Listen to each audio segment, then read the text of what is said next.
오늘 하나님의 말씀은 스가랴서 13장입니다. 13장 1절에서 9절이 마지막입니다. 9절까지 같이 교독하겠습니다.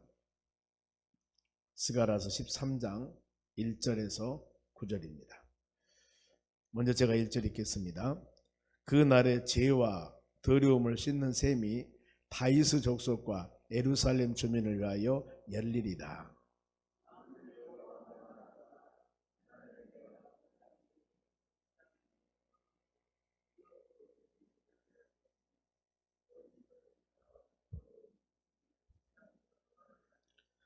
사람이 아직도 애언할 것 같으면 그 나은 부모가 그에게 이르기를 너희가 여호와 이름을 빙자하여 거짓말을 하니 살지 못하리라 하고 나은 부모가 그의 애언할 때 칼로 그를 찌르리라.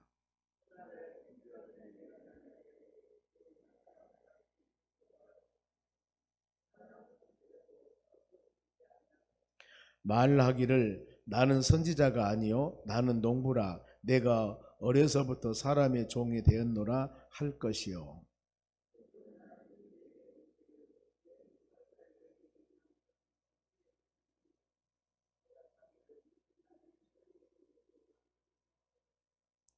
만군의 여호와가 말하노라 칼아 깨어서 내 목자 내 짝된 자를 치라.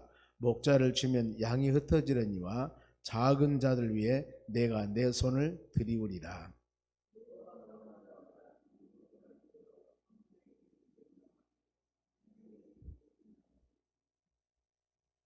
같이 읽습니다. 내가 그 3분의 1을 불 가운데에서 던져 은같이 연단하며 금같이 시험할 것이라. 그들이 내 이름을 부르리니 내가 들을 것이며 나는 말하기를 이는 내 백성이라 할 것이요 그들은 말하기를 여호와는 내 하나님이시라 하리라. 아멘. 자, 옆 사람에 인사합시다. 오늘도 승리합시다.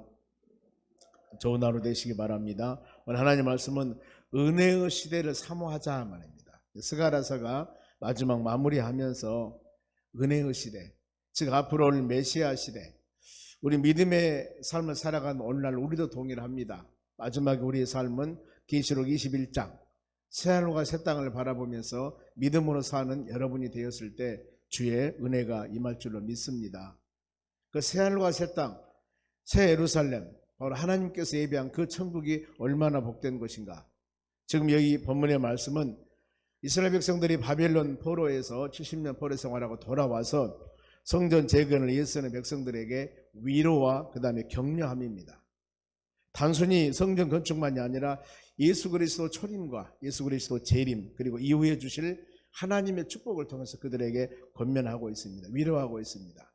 우리의 삶도 매일매일 하루하루 삶 하나님 영광을 위해 살아가지만 또 더 나아가서 하나님의 나라 소망하면서 다시 오실 예수님 바라보며 믿음으로 사는 여러분들이 되시기를 바랍니다. 먼저 그들에게 이스라엘 백성들에게 정화하라 깨끗하라 그 말입니다.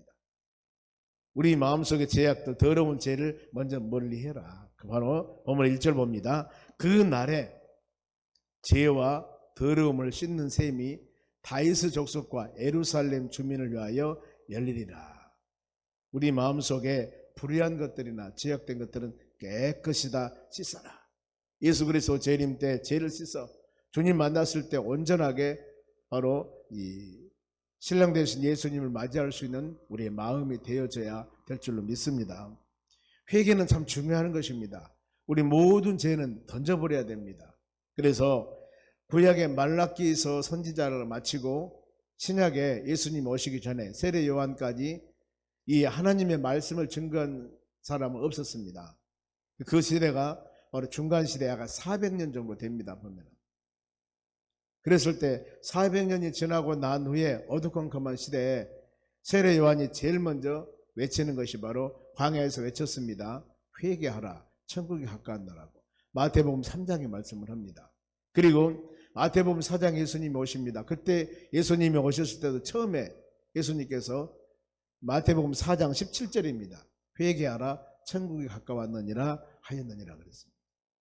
이걸 보더라도 복음을 증거할 때 오늘 시대입니다. 하나님 말씀을 증거할 때 먼저 믿음의 자녀들이 하나님과 관계성을 가지고 살 때 제일 먼저 할 일은 무엇인가? 회개하는 일입니다. 이것이 너무 중요해요. 은혜를 우리가 받으려면은 은혜를 받을 그릇을 준비해야 됩니다. 그런데 그 그릇이 더러운 것이 나면은 아무리 좋은 맛있는 음식이라 하더라도 만일에 자녀들이, 꼬마들이 그 더러운 그릇을 가지고 와서 구더기가 득실거리고 그야말로 농약도 했고 이 더러운 그릇입니다. 이걸 가지고 와서 배고프다고 먹을 것을 달라고 하면은 줄 사람이 누가 있겠습니까? 먹으면 죽습니다. 아무리 배고프고 달라고 해도 줄 수가 없습니다. 왜요? 그릇이 안 좋지 않습니다. 그래 하면은 그 그릇을 씻어야 됩니다. 깨끗하게. 그러면은 가장 맛있는 음식을 아마 줄 겁니다. 부모들은. 그와 같이 하나님께서도 우리 믿음의 자녀들에게 풍성한 은혜와 사랑과 축복을 채우기 위해서는 먼저 우리의 마음의 그릇이 준비가 되어야 됩니다. 말씀을 통해서 장에 버려야 됩니다. 모든 것들. 그래 마태복음 13장에 씨 뿌린 비유가 나옵니다. 거기서도 하나님의 말씀을 마음에 뿌렸을 때 씨앗을 밭에 뿌립니다. 그런데 그 밭이 길가나 아니면은 자갈밭이나 아니면은 바로 이 가시밭이나 이런 거에 뿌리면은 열매가 맺을 수가 없습니다. 그러나 열매를 맺으려면은 좋은 땅도 기경해야 되고 좋은 터전에다가 심어야만이 좋은 열매를 맺을 수가 있는 것입니다. 때문에 우리는 은혜를 받고 하나님 말씀과 믿음 안에 온전히 살기 위해서는 끊임없이 하나님 말씀을 통해서 우리 심령을 기경 갈아엎어야 됩니다. 갈아엎어야 돼요. 내 마음의 밭을 갈아엎어야만이 거기에 떨어지는 하나님의 말씀이 때가 되매 30배 60배 아름다운 결실을 맺을 수가 있는 것입니다. 그리하여서 이사야 59장에도 그랬습니다. 제약을 제거해라. 59장 1, 2절 말씀에 하나님께서 부르짖는 믿음의 자녀들에게 귀가 둔하여서 내가 듣지 못하면 아니라는 겁니다. 그리고 우리 하나님의 손이 짧아서 너희 간과함을 내가 도와줄 수 없는 것이 아니다. 뭐요? 너희와 나 사이에 제약의 담이 지금 가려 있어서 이것 때문에 부르짖는 소리, 간구하고 도와달라고 간절히 간구해도 도와줄 수가 없다 그 말입니다. 이 제약의 담, 즉 회개, 그래야만이 온전한 마음 안에 하나님께서 차고 넘치는 풍성한 은혜를 내려주실 줄로 믿습니다.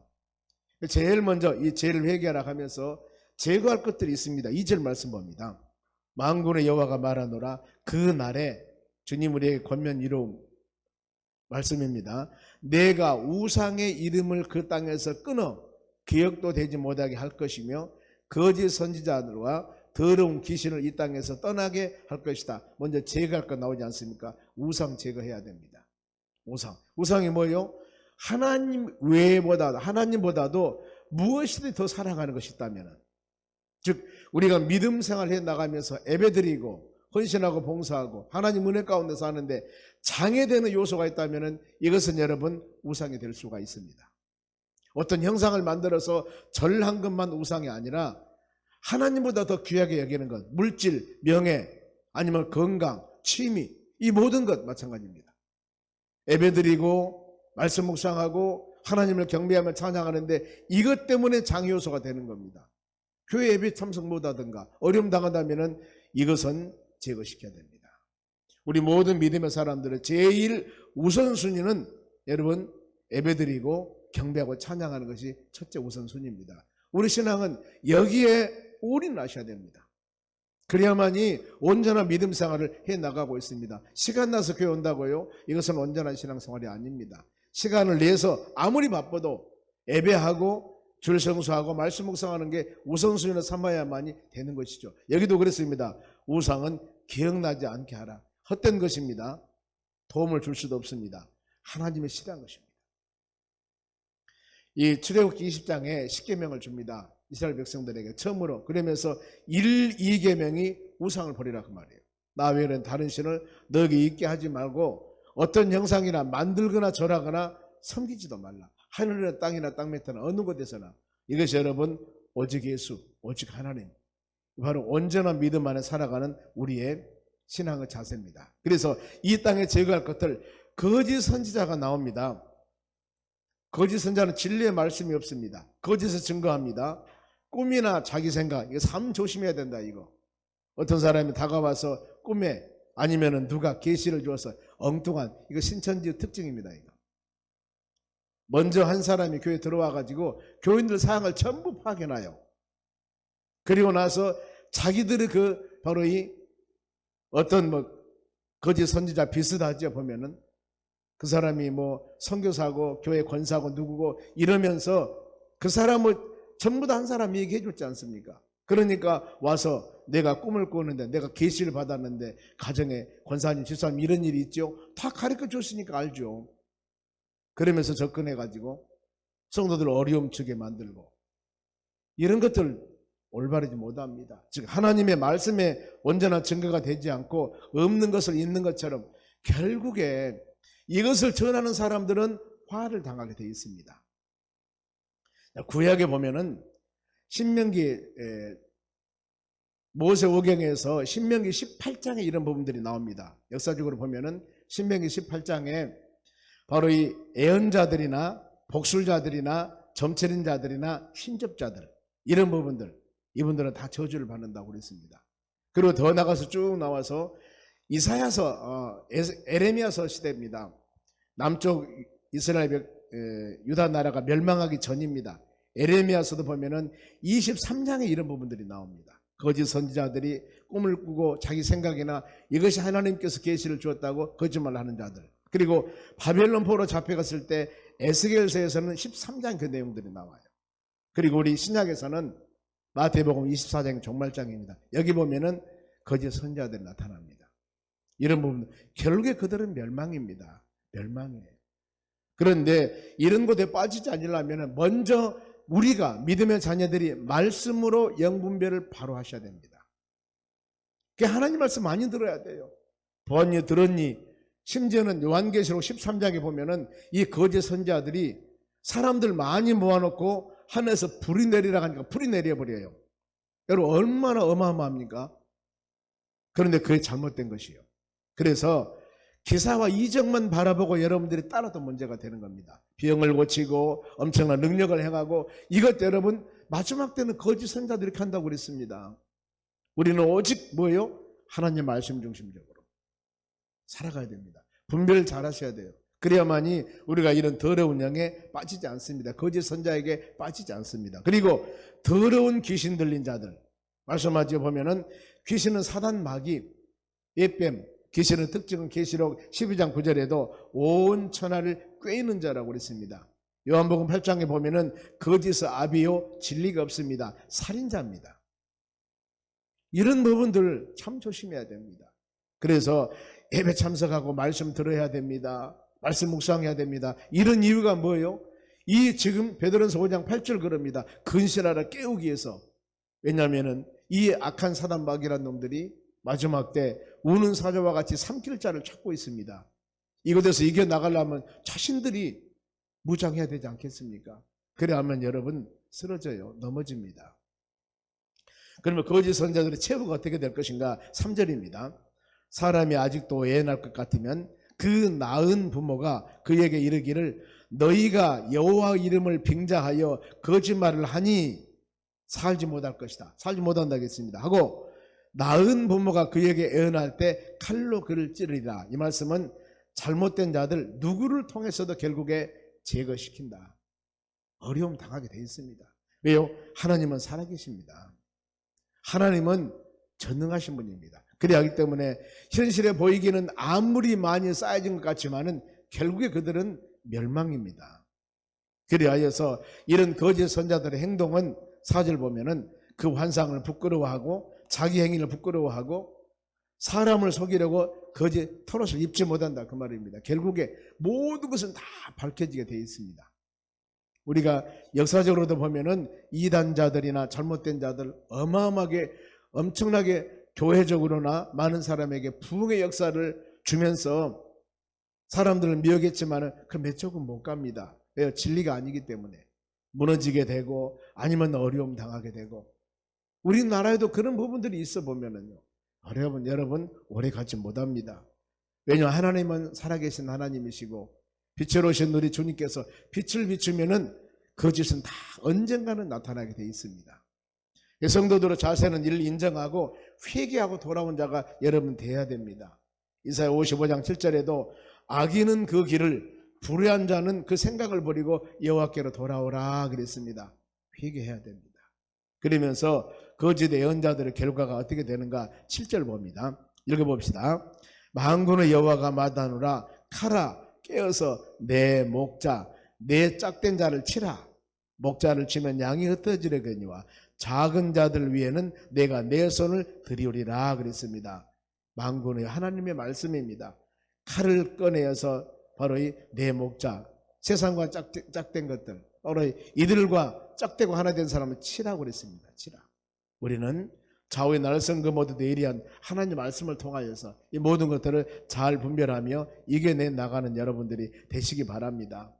예수 그리스도 십자가 죽으실 때 그들이 많은 사람이 흩어져서 어려움 당하듯이, 그러나 이 모든 어려움이 있다 할지라도 하나님은 믿음의 자녀들을 붙잡고 결국에 믿음으로 예수 그리스도 의지하고 승리하는 역사가 일어나는 것입니다. 많은 연단 중에서도 하나님은 반드시 살아계시기 때문에 씨앗은 놔둬요. 아무리 가뭄이 들고 힘들고 어려워도 씨앗은 다 놔둡니다. 그렇게 되어 있습니다. 연단 중에도 3분의 1을 남은 자들이 있다고 그랬습니다. 8절 봅니다. 여호와가 말하노라. 이 온 땅에서 3분의 2는 멸망하고 3분의 1은 거기에 남으리니 그랬습니다. 마지막 때 하나님께서는 알곡과 가라지를 하나님께서는 분리합니다. 3분의 2는 날아가요. 많은 어려움과 고난. 그러나 3분의 1은 하나님께서 붙잡아 주는 겁니다. 코로나 시국 때 많은 것을 여러분들이 깨달았을 겁니다. 신앙적으로 흔들리는 사람들, 아니면 예배 드리지 못하고 여러 가지 어려운 상황이 있을 때 과연 이런 어려운 상황을 어떻게 대처해 나갔는가, 이 부분들입니다. 보면은 어떻게, 물론 요즘에는 인터넷이 있고 유튜브가 있고 많은 생중계로 예배를 했습니다만은 혹시라도 마지막 때 이보다도 더 큰 어려운 여러 가지 재앙이 있어서 알곡과 가라지를 가른다면은 과연 우리는 어떤 계열에 쓸 것인가? 우리 신앙은 어디에 존재할 것인가? 이건 여러분 우리가 깊이 한번 묵상해 볼 필요가 있습니다. 마지막 때 요한계시록에 분명히 말씀합니다. 어려움을 주어서 바로 7년 대환란이 있는데 전 3년 반, 후 3년 반 상상을 초월한 환란이 있습니다. 이때 과연 남아있는 사람은 어떤 사람이 남아있을 것인가? 이 부분들입니다. 코로나 시국 때 아니면 이보다도 더 큰 많은 재난과 고난과 어려움이 있을 때 과연 우리의 신앙은 어땠었는가? 이것을 마음으로 새기면서 그래서 말씀 묵상하고 말씀 준비를 잘 해야 된다는 겁니다. 그래야만이 이겨나갈 수가 있는 것입니다. 여러분. 연단한 이유, 왜 하나님께서 그러면 왜 연단할까? 이 불같은 연단을 하는데 9절 말씀 봅니다. 내가 그 3분의 1을 불 가운데 던져 은같이 연단하며 금같이 시험할 것이라. 자, 3분의 1은 이미 바로 멸망당할 사람이니까 놔둬버리고 3분의 1 이 사람들 하나님이 연단한다고 그랬습니다. 연단. 불같은 연단, 엄청난 연단을 합니다. 그런데 왜 이렇게 연단을 할까? 정결한 믿음의 자녀를 하나님께서 삼게 한 것입니다. 그래, 신앙의 연단이 있을 때 우리는 이 연단을 하나님 말씀과 믿음으로 잘 이겨나가야 됩니다. 말라기서 3장 3절에도 은을 연단하여 깨끗게 한 자같이 그랬습니다. 욥기 23장 10절에도 나의 가는 길을 그가 아시나니 나를 연단 단련하신 후에 순금같이 나오리라고 그랬습니다. 그리고 로마서 5장에도 믿음으로 온전한 소망의 열매를 맺기 위해서는 환난이 인내가 연단이 소망을 줌이라 그랬습니다. 이런 모든 삶 가운데 우리가 마지막으로 이겨나가기 위해서는 연단이라는 과정을 통한 거예요. 연단이라는 과정. 그래서 믿음 생활을 하는 하나님의 자녀들이 힘들고 지치고 어려웠을 때 왜 나의 길은 어려움이 있을까 하면서 좌절 절망하지 마십시오. 왜냐하면 하나님께서 그런 연단을 통해서 우리의 순금 같은 믿음을 만들어주기 위한 것이고, 더 나아가서 온전하게 믿음 생활을 하려는 그런 여정의 길을 갈 때 반드시 우리에게 이런 연단은 있다 그 말입니다. 그래서 마태복음 5장에 팔복할 때도 그렇습니다. 마태복음 5장 10절에 의를 위해서 박해를 받는 자는 복이 있나니 천국이 저희게라고 그랬습니다. 의가 뭐예요? 하나님의 말씀과 믿음 안에 온전히 살기 위해서, 즉 말하면은 세상과 짝하지 아니하고 하나님의 뜻을 이루어 나가고 나가려 할 때 많은 우리에게 연단과 어려움이 있습니다. 이럴 때 이렇게 박해와 연단을 받는 자들은, 이런 사람들은 복 받는 자들이라고 그랬습니다. 그리하여서 연단이 올 때마다 믿음의 자녀들 하나님 말씀 붙잡고 믿음으로 승리해 나가시기 바랍니다. 그래서 야고보 4장 4절에도 세상과 짝하는 것 가장 싫어합니다. 하나님께서. 심지어는 간음한 여인이라고 그럽니다. 하나님과 원수가 되는 것을 네가 알지 못하느냐. 여러분, 우리의 신앙이 세상과 짝하면 편합니다. 핍박도 없습니다. 칭찬도 받습니다. 그러나 온전하게 믿음생활을 해 나가려고 할 때는 많은 어려움이 있는 거예요. 목회 선생님 디모데후서 3장 12절에도 그랬습니다. 이 경건하게 살고자 하는 자들에게는 박해가 있을 것이라고 그랬습니다. 그래서 우리는 내가 경건하게 말씀과 믿음 안에 사는데 많은 박해와 어려움이 있을 때, 이럴 때마다 타협하지 마시고 여러분들이 믿음으로 잘 이겨 나가시길 바랍니다. 하나님 분명히 우리에게 능력을 주시고 힘을 주어서 그 모든 것들을 이겨나갈 수 있도록 권능을 주실 줄 믿습니다. 연단 3분의 1. 이 신실한 사람은 대가에서 계속적인 신앙 훈련을 한다 그 말입니다. 그러면서 이제 9절 중반절입니다.